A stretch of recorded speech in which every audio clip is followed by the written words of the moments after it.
Assalamualaikum warahmatullahi wabarakatuh. Pada kali ini channel Nalar Terarah akan mengungkapkan sesuatu yang kontroversial yang masih hangat dibicarakan banyak orang, baik di kampus, di kantor, di perusahaan, dan di berbagai sektor kehidupan manusia, yaitu tentang Al-Zaitun, ya.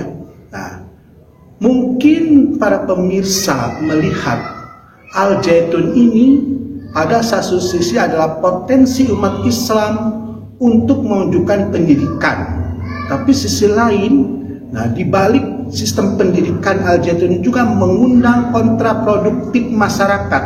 Artinya kontraproduktif ini ditemukan indikasi hal-hal yang menyimpang, hal-hal yang tidak sesuai dengan ajaran Islam yang mainstream, atau ketika ada pembaharuan juga sudah keluar dari koridor ijtihad syariah.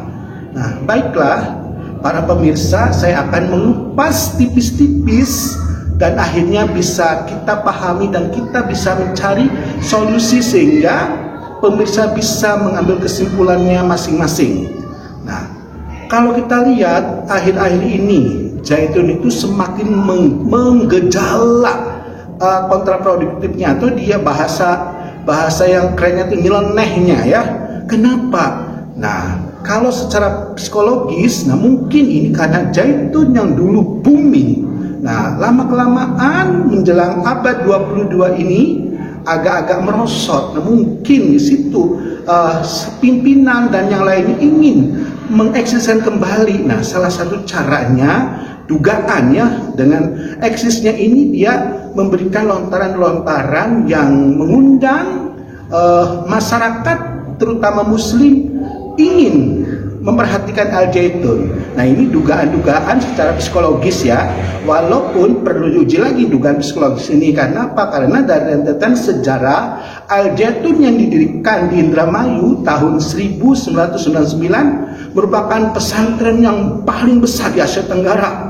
Dengan apa? Dengan gedung-gedung yang lantai 6, masjid yang berskala besar, dan ada di daerah Kecamatan Gantar, Indramayu. Nah, saya adalah salah satu orang Indramayu yang berkarya di dunia akademis. Jadi saya merasa terpanggil untuk mengurai sebenarnya bagaimana Al-Zaitun ini. Nah, para pemirsa, Al-Zaitun ini sebetulnya sejak berdirinya, ya, juga masih gonjang-ganjing. Nah, tapi ketika tahun 2002, itu gonjang-ganjing itu muncul. Nah, maka kemunculan gonjang-ganjing Al-Zaitun ini juga banyak memperhatikan atau banyak mengundang riset para ilmuwan, juga para ulama. Nah, salah satu risetnya adalah riset Litbang Kemenag RI 2003 dan juga MUI. Nah, dalam risetnya itu, ya kata mereka, saya membaca hasil riset Litbang Kemenag itu tidak ada penyimpangan di dalam Zaitun ini. Nah, di sidik tidak ada penyimpangan itu dari sistem pendidikan dan kurikulumnya. Nah, tapi MUI melihat ada perkembangan yang berbeda, melihat Al-Zaitun dari pemikiran keagamaannya pada tahun 2002 itu, yaitu dia tidak sesuai dengan kebanyakan atau pemahaman mainstream umat Islam ketika berkhutbah untuk Jumat, ketika berzakat, fitrah, pendanaan, dan sebagainya. Jadi pada dasarnya temuan MUI itu seolah-olah ada perbedaan dengan Balitbang, tapi pada prinsipnya pada saat itu tidak seheboh sekarang, karena masih ada toleransi ijtihadi sehingga tidak ditindaklanjuti. Nah, di sini kuncinya, tidak ditindaklanjuti. Akhirnya dengan era sekarang melebarnya medsos, YouTube, media massa yang sangat menggelora sehingga orang mudah sekali mengakses informasi itu. Nah, jadi sekarang temuan-temuan yang sedang diteliti, mudah-mudahan, ya, masyarakat menunggu, mudah-mudahan satu sisi Zaitun sebagai lembaga tetap dipertahankan karena itu hajat umat orang banyak, tapi sisi lain kepemimpinan dan kemurusan serta praktek agamanya harus diambil alih oleh MUI serta Kemenag yang berwenang dan pakar-pakar pendidikan, agar para santri yang sedang macam di pendidikan Al-Zaitun itu tidak terganggu. Karena kenapa? Karena itu ulah pimpinannya dan para pengurusnya yang seolah-olah ingin melontarkan gagasan-gagasan modernis ya. Tapi gagasan modernisnya itu membabat habis pemikiran keagamaan yang akarnya Al-Quran dan Sunnah, yaitu dia seolah-olah mengembangkan pemikiran yang makruh ya. Pemikiran yang makruh dikembangkan dengan ringan, seolah-olah Islam itu gampang, Islam itu mudah. Nah, boleh betul di dalam Islam itu ada namanya sesuatu yang ruksoh. Tapi kerusakan Islam itu bukan sengaja untuk memperingan manusia beribadah seenak pikirannya, beribadah seenak hatinya. Nah, ini yang digagas Panji Gumilang itu yang tidak banyak diketahui oleh orang, atau banyak orang yang membenci, banyak orang yang tidak setuju dengan gagasan ijtihadnya ini.